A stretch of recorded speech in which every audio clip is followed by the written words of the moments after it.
السلام علیکم میرے پیارے بہن بھائی، کیسے ہیں آپ سب لوگ؟ امید کرتی ہوں بالکل ٹھیک ٹھاک ہوں گے، اور اللہ سے دعا کہ اللہ پاک آپ لوگوں کو ہمیشہ یوں خوش اور آباد رکھے، آمین۔ تو آج میں آپ لوگوں کو قصہ سنانے جا رہی ہوں۔ یہ ایک بے پردہ خاتون پر عذاب قبر کا عبرتناک واقعہ ہے۔ تو اگر آپ لوگوں کو میری ویڈیو پسند آتی ہے تو لائک، شیئر اینڈ سبسکرائب ضرور کیجیے گا۔ تو چلتے ہیں وقت ضائع کیے بنا ویڈیو کی طرف۔ مولانا عبدالرؤف سکھروی دامت برکاتہ نے ایک وعظ میں بیان فرمایا کہ مجھے عذاب قبر سے متعلق ایک واقعہ یاد ہے۔ یہ واقعہ گلگت میں پیش آیا تھا۔ ایک شخص قبرستان کے پاس سے گزر رہا تھا۔ اس نے کسی قبر سے یہ آواز سنی کہ مجھے نکالو، میں زندہ ہوں۔ جب ایک دو مرتبہ اس نے آواز سنی تو اس نے یہ سمجھا کہ میرا وہم ہے، خیال ہے، کوئی آواز نہیں آ رہی۔ لیکن جب مسلسل اس نے یہ آواز سنی تو اس کو یقین ہونے لگا۔ چنانچہ قریب میں ایک بستی تھی، وہ شخص اس میں آیا اور لوگوں کو اس آواز کے بارے میں بتا کر کہا، تم بھی چلو اور اس آواز کو سنو۔ چنانچہ کچھ لوگ اس کے ساتھ آئے، انہوں نے بھی اس آواز کو سنا۔ جب سب نے یقین کر لیا کہ یہ آواز قبر میں سے آ رہی ہے، اب یقین ہونے کے بعد ان لوگوں کو مسئلہ پوچھنے کی فکر ہوئی کہ پہلے علماء سے مسئلہ معلوم کریں کہ قبر کھولنا جائز ہے یا نہیں۔ چنانچہ وہ لوگ محلے کی مسجد کے امام صاحب کے پاس گئے اور ان سے کہا کہ اس طرح قبر میں سے آواز آ رہی ہے اور میت یہ کہہ رہی ہے کہ مجھے قبر میں سے نکالو، میں زندہ ہوں۔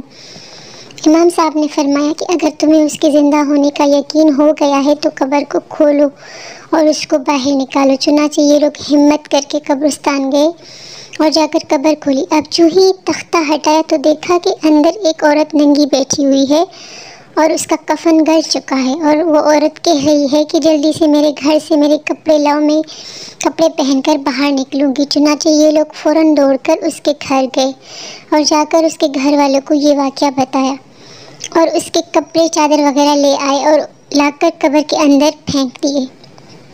اس عورت نے ان کپڑوں کو پہنا، چادر اپنے اوپر ڈالی اور پھر تیزی سے بجلی کی طرح اپنی قبر سے نکلی اور دوڑتی ہوئی اپنے گھر کی طرف بھاگی اور گھر جا کر ایک کمرے میں چھپ کر اندر سے کنڈی لگا لی۔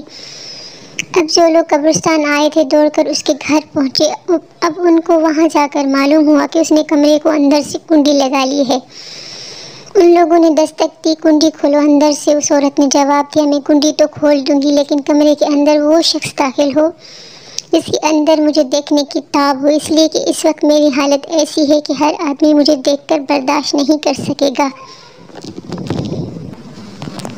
لہٰذا کوئی دل گردے والا شخص اندر آئے اور آ کر میری حالت دیکھے۔ اب سب لوگ اندر جانے سے ڈر رہے تھے مگر دو چار آدمی جو مضبوط دل والے تھے، انہوں نے کہا کہ تم کنڈی کھولو، ہم اندر آئیں گے۔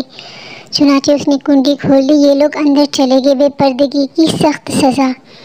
اندر وہ عورت اپنے آپ کو چادر میں چھپائے بیٹھی تھی۔ جب یہ لوگ اندر پہنچے، اس عورت نے سب سے پہلے اپنا در کھولا۔ ان لوگوں نے دیکھا کہ اس کے سر پر ایک بھی بال نہیں ہے، وہ بالکل خالی کھوپڑی ہے، نہ اس پر بال ہے نہ کھال ہے، صرف خالی ہڈی ہی ہڈی ہے۔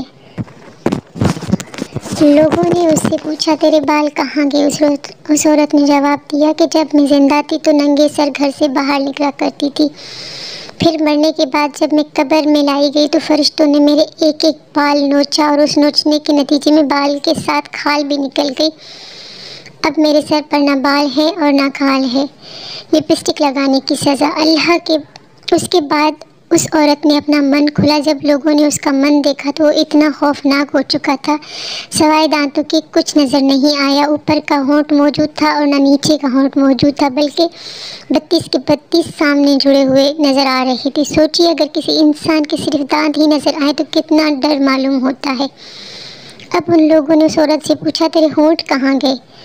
اس عورت نے جواب دیا، میں اپنے ہونٹوں پر لپسٹک لگا کر نامحرم مردوں کے سامنے جایا کرتی تھی، اس کی سزا میں میرے چہرے پر ہونٹ نہیں ہے، ناخن پالش پر عذاب۔ اس کے بعد اس عورت نے اپنے ہاتھ اور پیروں کی انگلیاں کھولی۔ لوگوں نے دیکھا کہ اس کے ہاتھ اور پیروں کی انگلیوں میں ایک بھی ناخن نہیں تھا، تمام انگلیوں کے ناخن غائب تھے۔ اس سے پوچھا، تیری انگلیوں کے ناخن کہاں گئے؟ اس عورت نے جواب دیا، ناخن پالش لگانے کی وجہ سے میرا ایک ایک ناخن کھینچ لیا گیا ہے۔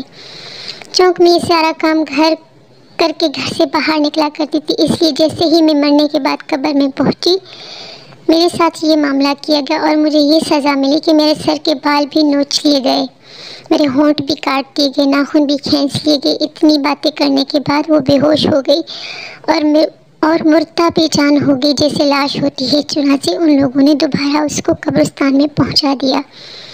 اللہ تعالیٰ کو یہ عبرت دکھانی مقصود تھی کہ دیکھو اس عورت کا انجام کیا ہوا اور اس کو کتنا ہولناک عذاب دیا گیا۔ عزیزوں، ماؤں، بہنوں، یہ تھا عذاب الہی کا ایک کرشمہ۔ خدا را اب تو عبرت حاصل کرو۔ اللہ پاک سے دعا کہ اللہ پاک ہم لوگوں کو صحیح اور سیدھی راہ پر چلنے کی توفیق عطا فرمائے، آمین ثم آمین۔ تو ملتے ہیں نیکسٹ ویڈیو میں، تب تک کے لیے اللہ حافظ۔